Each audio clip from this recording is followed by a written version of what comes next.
Tetley, you know what's legal in this case as well as I do. All we ask is a posse to act under a properly constituted officer of the law. That's where I come in. Law is a lot more than words you put in a book, or judges or lawyers or sheriffs you hire to carry it out. It's everything people have ever found out about justice and what's right and wrong. Welcome to this film analysis of the Oxbow incident. The reason I want to cover this film is that no one else seems to have done a video analysis or essay, yet it's one of the great classic Hollywood westerns. Almost 80 years on, the film is a timeless message that could arguably be more relevant today than ever. Directed by William A. Wellman, the film is based on a 300-page book by Walter von Tilburg Clark. The film runs at only 75 minutes, but feels exactly the length it should be. It went on to be nominated for Best Picture that year and stars some of the Hollywood greats, including the young Henry Fonda, who was already becoming one of the most famous actors the world had ever seen. As usual, this analysis will look over various scenes from the film and will include key moments and spoilers. So without further ado, let's dig into the Oxbow incident. Darby sure sells rotten liquor. The year is 1885 as Art Croft and Gil Carter come into a new town, making their first stop at a saloon. Very quickly, news comes that a man known as Larry Kincaid has been shot and his cattle stolen. The townspeople start to form a posse to set off to find the culprits. However, some resist this gathering, including the town judge, a religious man who's somewhat a preacher, and Davies, who works in the town. Everyone is flustered and angry, and have a distrust for how the law may deal with the murderers and cattle rustlers. They feel justice is better served in their hands. Major Tetley arrives on scene with a Mexican man who says they saw three men, and instead of waiting for the sheriff to report back, the posse set off, led by the deputy, despite the judge telling him it's illegal to form it without the sheriff. Art and Gil, having just arrived in town, join to avoid raising any suspicion, and are also feeling uneasy about the whole situation. With nightfall now upon them, they stop to rest for a moment when suddenly they hear a stagecoach approaching. The driver of the stagecoach becomes jumpy at the sight of the posse and charges on. The posse chases the coach, and thinking that the posse are bandits or trying to rob them, they fire back, injuring one of the men. The stagecoach eventually stops at a tight corner when it's revealed that it's nothing but newlyweds. The first point that I would like to make here is one that may not have been fully intentional at the time, but has a lot to say about the right to bear arms and the dangers of gun laws. Now, over 100 years later, these are problems still happening, with resistance still being met to changes in legislation across America.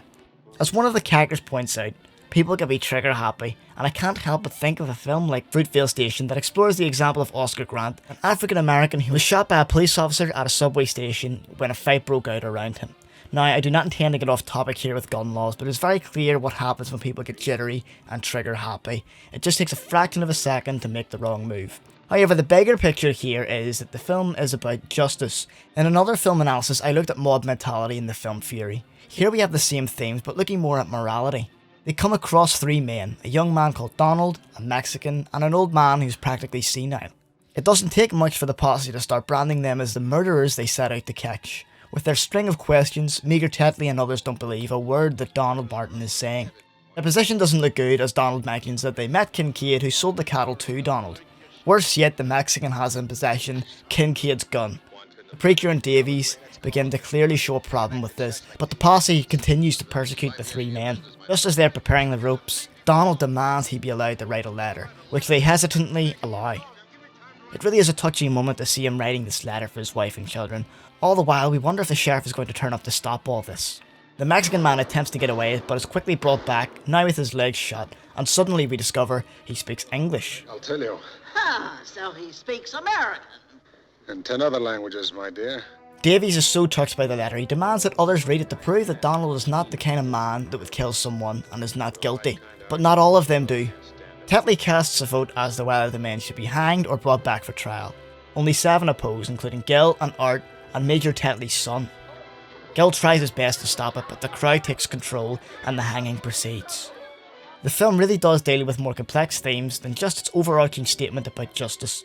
The Major forces his son to be involved, and this really taps into the already established father-son conflict they were having. I don't wish any argument. Do as I say. There's a question of masculinity and duty here that I think ties into the Civil War, in which the film is set 30 years after.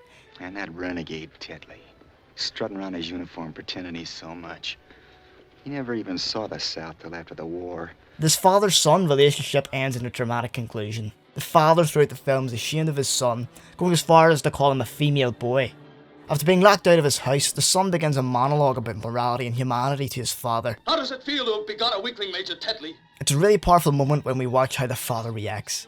What we're seeing is the guilt of his conscience growing for what had happened, and an existential crisis that does lead to his suicide. It's a powerful statement that isn't just a side plot for being embarrassed with his son. There could be an element of guilt and no longer understanding what he values. And to talk of values, religion is present throughout the film.